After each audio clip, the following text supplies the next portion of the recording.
এই যে বাইকটা, এই বাইকটা হচ্ছে ভেসপা। এইভাবে দেখা যাবে, আমি এখান থেকে ফোকাস করে দিই। আমাকে ঘোলা দেখেন, বাইক ক্লিয়ার দেখেন, তাহলে ভালো হবে। আচ্ছা, এবার আমাকে ক্লিয়ার দেখেন। আমার ভিডিও দেখতেছে ভাই। আচ্ছা, এটা হলো ভেসপা, এটা হলো পিয়াজিও বা ফুজিও এরকম বলে, ফ্রান্সে মানে ফুজিও বলে, তো পিয়াজিওই বলি আমরা বাংলাদেশে। ওই পিয়াজিওর ভেসপা। আর এই বাইকটার নতুন দাম, এটা 150 সিসিটা, 3,56,000 টাকা। বিশ্বাস করা যায়? আরেকটা ব্যাপার হচ্ছে, এটার মধ্যে আরেকটা আছে ভেসপা, মানে ইটালিয়ান ভেসপাই, ভিএক্সএল মেবি, ওটা আবার এভিএস হয়। প্রাইস মনে হয় এরকমই। তো এই বাইকটা একটু চালায় আপনাদের সাথে কিছু এক্সপিরিয়েন্স শেয়ার করবো। অ্যান্ড ভেসপা নিয়ে আমার বেশ কিছু ভালো এক্সপিরিয়েন্স আছে, মজার এক্সপিরিয়েন্স আছে, ওগুলো একটু আপনাদের সাথে টুকটাক করে শেয়ার করবো আর কি। তাহলে চলেন, ভাই বাইকটা বের করে দিতেছে, একটু রোডে বের করে একটু হালকার উপরে একটু চালায়। মানে ভেসপা অনেকদিন তো চালাই না, আর ভেসপার ভিডিও আমাদের অনেক আগে চ্যানেলে আমরা করতাম, তো পুরানো জিনিসটা হয়তো আরেকবার নাড়া দিয়ে উঠবে আর কি। একটু এটারে নিয়ে একটু চলেন মোটো ভ্লগ করি, ভেসপা ভ্লগ। ধন্যবাদ ভাইয়াকে হচ্ছে বাইকটা বের করে দেওয়ার জন্য, থ্যাংক ইউ। অ্যান্ড এই হচ্ছে সেই বাইক। এই ভেসপাটার মধ্যে 3টা কালার হয়, ব্ল্যাক, লাইট ইয়েলো অ্যান্ড এই স্কাই টাইপের যে কালারটা।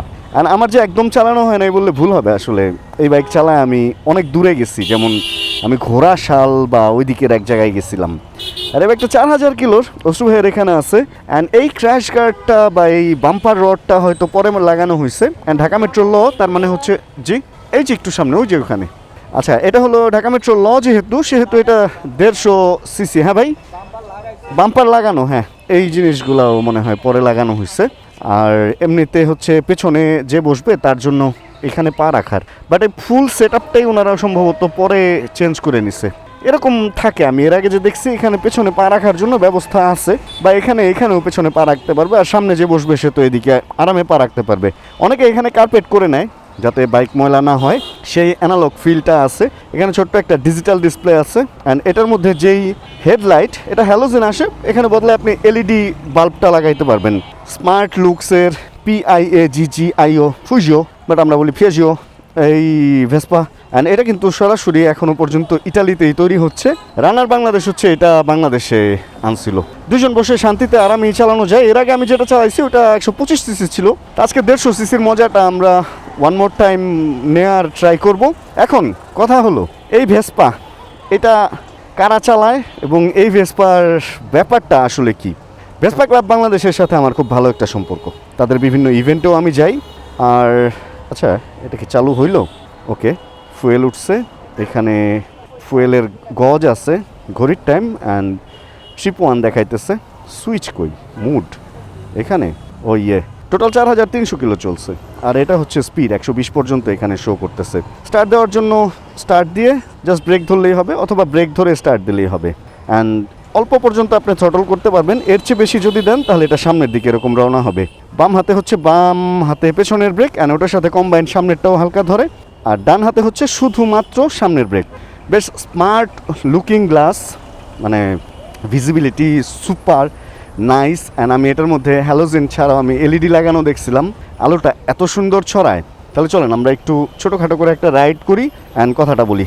সুপার লাইট ওয়েট, কিন্তু একটু উঁচু, মানে MT-15 চেয়েও আমার কাছে উঁচু লাগতেছে। এটার পেছনে কারণ আছে, এটার সিট অনেক চওড়া। আপনি যদি সামনে এসে বসেন সেক্ষেত্রে আপনি খুব ইজিলি, আপনার হাইট কম হইলেও আপনি চালাতে পারবেন। বাট আমরা বাইকে যেভাবে বসি ওইভাবেই বসতেছি, এই কারণে একটু আনকমন লাগতেছে। কিছু সুইচ আছে, এটা মিটারের, এটা হেডলাইট অন অ্যান্ড এটা হেডলাইট অফ, সম্ভবত মাঝখানে অন্য কিছু আছে। 3টা পার্টে এই সুইচটা কাজ করতেছে। এটা তো সেলফ স্টার্ট ছিল, হাই বিম লো বিম আছে এখানে, আর ইন্ডিকেটর আছে।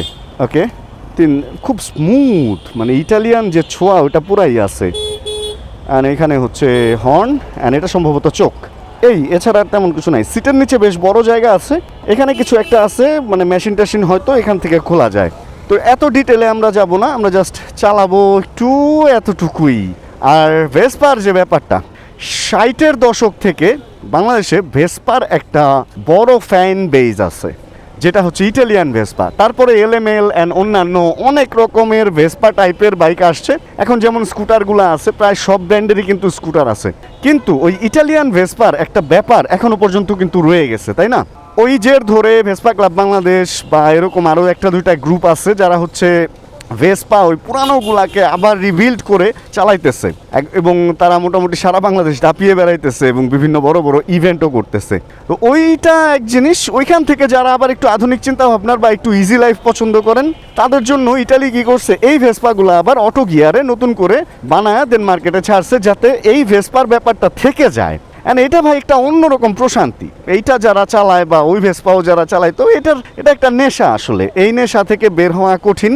অ্যান্ড যারা এই নেশায় পড়ছে তারা এই নেশাতে এখনো আটকে আছে। ভেসপা ক্লাবের সাথে আমি যে ইভেন্টগুলোতে গেছি, একজন দুজন আমাকে বলছে আপনি একটা ভেসপা নেন, পুরানো একটা ভেসপা নেন, সে আগেরগুলা রিবিল্ড করা। তো আবার আরেকজন দুজনও এরকমও বলছে ভাই নিয়েন না, এগুলা নেশা। দেখা যাবে 20,000 টাকা দিয়ে ভেসপা কিনছেন বা 50,000 টাকা দিয়ে ভেসপা কিনছেন, এটার পিছনে 1.5 লাখ টাকা আরো খরচ করে ফেলছেন। ব্যাপারগুলো এরকমই। আচ্ছা, আমরা যারা বাইক চালাই আমাদের কাছে এটা একটু আনকমন লাগবে, কারণ চাকাগুলা ছোট, তো উপরের অংশটা এরকম নড়ে, তো ছোট চাকার কারণে শকগুলাও একটু বেশি লাগবে। তবে পাওয়ারের কথা যদি বলেন, দেখেন মোচার দেওয়া মাত্রই সেই পাওয়ার উঠে যেতেছে। আচ্ছা, এই বাইকে এবিএস নাই, এই কারণে আমাকে একটু বুঝে চালাইতে হবে। অ্যান্ড ছোট চাকার বাইক যারা বড় চাকা থেকে এসে চালাবেন তারা অবশ্যই কেয়ারফুলি চালাবেন, কারণ ভাই ছোট চাকা তো সব কিছুর পর, গর্ত টর্ত সব কিছু, অ্যান্ড ব্যালেন্স টোটালি ডিফারেন্ট। তাই আমি বলবো যে ছোট চাকার বাইক যদি চালাইতে যান তাহলে এটা কিছুক্ষণ আগে আস্তে ধীরে চালান। কারণ আমি যদি এটা এখন 60 আপ উঠায় ফেলি, এটা ব্রেক করলে কতটুকুতে থামে, কতটুকুতে স্কেট করে, ওই ব্যাপারগুলো কিন্তু আমার মাথায় নাই। আর যেহেতু ওই ব্যাপারগুলো মাথায় নাই, সেহেতু যে কোনো একটা অঘটন আমার সাথে ঘটে যেতে পারে। তবে এটার যে মিটারের লাইট, এটাও বাইকের কালারের সাথে মিল রেখে করা হয়েছে ভাই। সুপার সুপার, মানে চালাইতে একটা অদ্ভুত ফিল হইতেছে, অ্যান্ড লোকজনও একটু অদ্ভুতভাবে দেখতেছে। পাবলিক অ্যাটেনশনের যে ব্যাপারটা, এই ভেসপা চালাইলে ওই অ্যাটেনশনটা পাওয়া যায়। আমি একটা নর্মাল প্যান্ট শার্ট গেঞ্জি পরা একটা লোক এরকম একটা বাইক চালাইতেছি, মানে মানুষের একটু হইলেও অ্যাটেনশনটা আমার দিকে আসবে, এটাই স্বাভাবিক। তবে একটা ডিফারেন্ট ফিল দেয় ভাই, মানে আমার কাছে খুব ভালো লাগতেছে ব্যাপারটা। তবে ঝামেলা যেটা হয়, আমরা যারা এইগুলা চালাইতে যাই, আমরা ক্লাচ মনে করে এটা ধরে ফেলি, অ্যান্ড পেছনের ব্রেক হয়ে যায়। অ্যান্ড অনেক সময় আমাদের একটা অভ্যাস হয়ে যায় না, পিক আপ করা। দেখা যায় বন্ধ অবস্থায় পিক আপ করছি, একটু জোরে করে ফেললে বাইক কিন্তু সামনের দিকে দৌড় দেয়। এই ধরনের বাইকগুলো চালাইতে গেলে এই ব্যাপারগুলো একটু মাথায় রাখবেন, তাহলেই হইলো। এছাড়া আর তেমন কিছু ঝামেলা নাই। তাহলে গেলাম। সুন্দর লাগে, যে বসে তারাই সুন্দর লাগে বাইকটায়, স্মার্ট একটা লুকস আসে। অনেক আগে মনে করতো যে এই বাইকগুলো লেডিসদের জন্য বা মহিলাদের বাইক, তো ব্যাপারটা আসলে তা না। ভেসপা যেটা ম্যানুয়াল গিয়ারের ভাই, ওটা যে কোনো মহিলা চালাইতে পারবে না, ওগুলো অনেক টাফ ওইগুলা চালানো। তবে ওইগুলা থেকে এখন এগুলাতে উঠলে আবার আরেক রকম ফিল, মানে একদিকে হচ্ছে অনেক বড় অনেক পাওয়ারফুল এই ফিলটা আছে, আরেকদিকে হচ্ছে brake and balance and controlling confident, এগুলাতে আবার একটু অন্যরকম। তো টেকনোলজি আস্তে আস্তে আধুনিক হবে, সব কিছু আস্তে আস্তে আধুনিক হবে, ভালোর দিকে যাবে, এটাই হলো ব্যাপার। অ্যান্ড সময়ের সাথে নতুন নতুন জিনিস আসবে, বাট তারপরেও রেট্রো বা পুরানো জিনিসের যে একটা ভিনটেজ ফিল ভাই, ওইটা যে ইটালি এখনও পর্যন্ত ভেসপার মাধ্যমে সারা ওয়ার্ল্ডকে দেখার সুযোগ বা এটার কি বলে এক্সপিরিয়েন্স নেওয়ার যে একটা সুযোগ করে রাখছে, এই জন্য ভেসপা কোম্পানিকে অবশ্যই ধন্যবাদ। অ্যান্ড রানার এখনও এটা কন্টিনিউ করতেছে কিনা আমি জানি না, এগুলো রানারের মাধ্যমে আসতো। তো এগুলা যে এখনও পর্যন্ত বাংলাদেশে পাওয়া যায়, যারাই এটার পেছনে আছে তাদেরকেও আরেকবার আমি আসলে ধন্যবাদ দিতে চাই আর কি। আনকমন বা যে জিনিসগুলা মার্কেটে কম চলে, এই জিনিসগুলা নিয়ে যদি কারোর সাথে কথা বলেন, তাহলে এই জিনিসগুলোর ব্যাপারটা কী হবে জানেন? কেউ বলবে অচল মাল, কেউ বলবে সচল মাল। মানে যার এটা দরকার তার জন্য এটা খুব সচল এবং সে এটা খুঁজতেছে, আর যার এটা দরকার না সে বলবে অচল মাল, এই জিনিস মার্কেটে চলে না। ব্যাপারটা ওরকমই। এখনও পর্যন্ত অনেকেই হয়তো এই ভিডিওতে নাই এবং অনেকেই আছে যাদের কাছে আসলে এই বাইকটা আকর্ষণীয়, যাদের এই বাইকটা সম্পর্কে আইডিয়া আছে, তাদের জন্য আসলে তারা এখনও ভিডিওটা দেখতেছে না। যাদের এই ভেসপা সম্পর্কে কোনো আইডিয়া নাই বা এটার সম্পর্কে কোনো ফ্যাসিনেশন বা আগ্রহ বা প্যাশন নাই, তারা এতক্ষণে হয়তো এই ভিডিও ছেড়ে অনেক দূরে গিয়ে অন্য কোনো ভিডিও নিয়ে আসে, যেই বাইকটা তাদের পছন্দ বা যেই জিনিসটা তাদের পছন্দ। ভাই এমন এমন জিনিস এমন এমন মানুষ দেখে, তো ওইরকম হচ্ছে ভেসপার ব্যাপারটা। এটা একটা আবেগ, এটা যার দরকার তার জন্য এটা সচল। এই আবেগ থেকে বের হওয়া কঠিন। অ্যান্ড অনেকেই আছে যারা হচ্ছে আগের সেই ভক্সওয়াগনের কচ্ছপ টাইপের যে গাড়িগুলো আছে ওইগুলো এখনও পর্যন্ত ধারণ করতেছে। ব্যাপারগুলো এরকম আসলে। এটা এক একজনের আবেগ এক এক জায়গায়, কার পছন্দ কোনটা হবে এটা আগে থেকে কেউই বলতে পারে না। যাই হোক, আমরা আজকের এই ভিডিওটা এখানে শেষ করবো, বাসাবাড়ির অন্যান্য কাজটা শেষ করে দেন হচ্ছে আমরা চলে আসছি বাসায়। অ্যান্ড ভিডিও এডিট করতে গিয়ে দেখি লাস্টের শটটা নেওয়া হয় নাই। তো আজকের এই ভিডিও এতটুকুই। যদি এই ভিডিওতে কোনো কিছু ভালো লাগে ছোটো করে একটা লাইক দিয়ে দিন। চ্যানেলে যদি নতুন হন প্লিজ সাবস্ক্রাইব করে হয়ে যান। আমাদের ফ্যামিলি মেম্বার জানাবেন কে কোন জায়গা থেকে ভিডিও দেখছেন।